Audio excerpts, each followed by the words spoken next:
for one reason or the other. But let me make one or two remarks about some of those challenges. When we were in office, Boko Haram erupted first of all in Yobe, not in Borno State. And as I said elsewhere, the president invited me. He said, VP, what do we do? I said, Mr. President, let's invite the service chiefs, give them a deadline. They either put it down or they resign and go.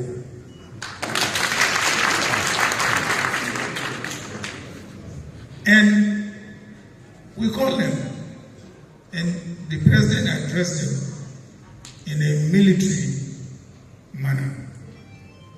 And believe me, within few weeks or months, they put it down. By the time we left, it was down. It was out, completely stopped down. But after we left, it resurfaced. Again, I read in a United Nations report that Nigeria was terribly underpoliced.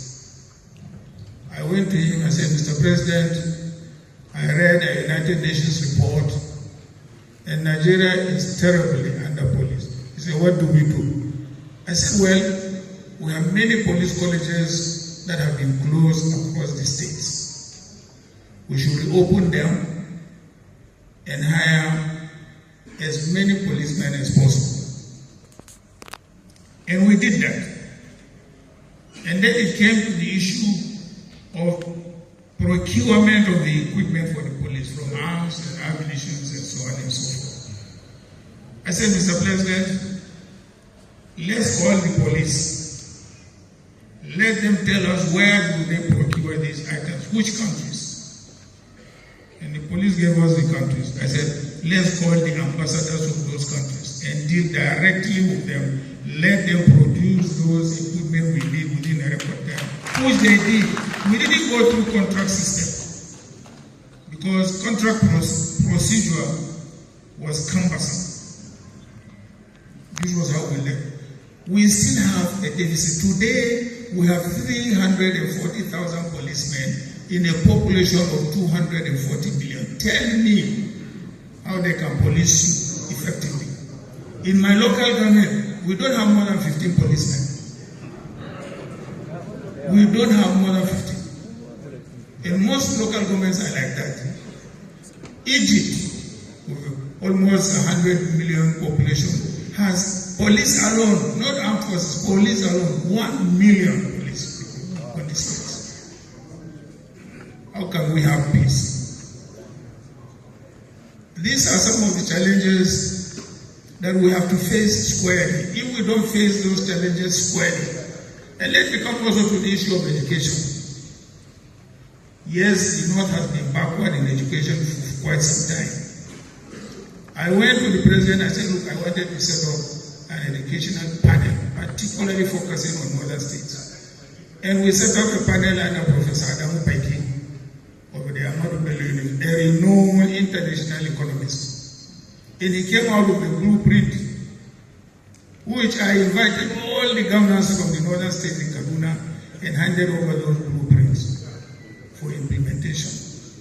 Not only that, we passed UBE, Universal Basic Education, compulsory, and we made education compulsory for every Nigerian child from primary up to secondary school, compulsory free. We impose education tax. We collect this tax, we pass this tax to the states. I nearly shed my tears when I last visited President Muhammadu Buhari in Daura.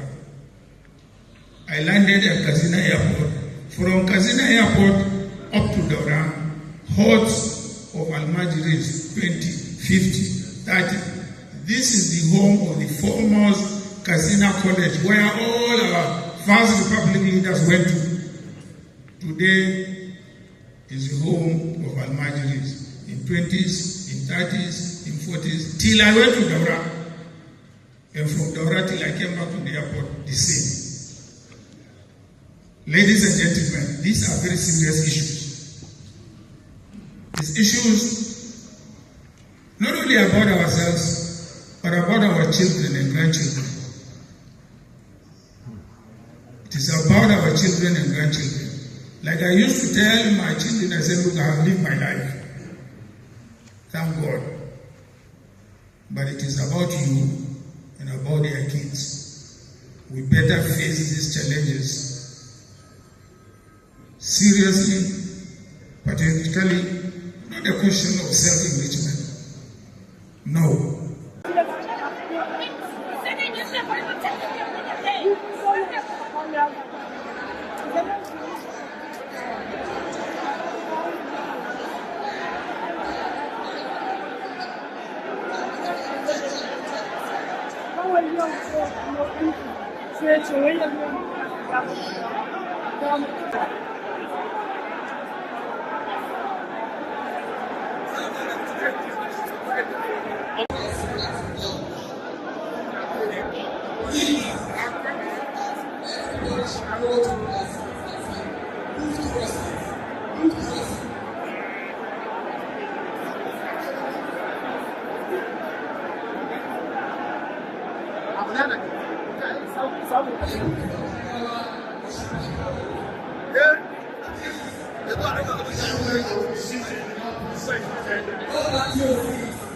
Everybody go back to your seats. We will proceed down until the matter is sorted out.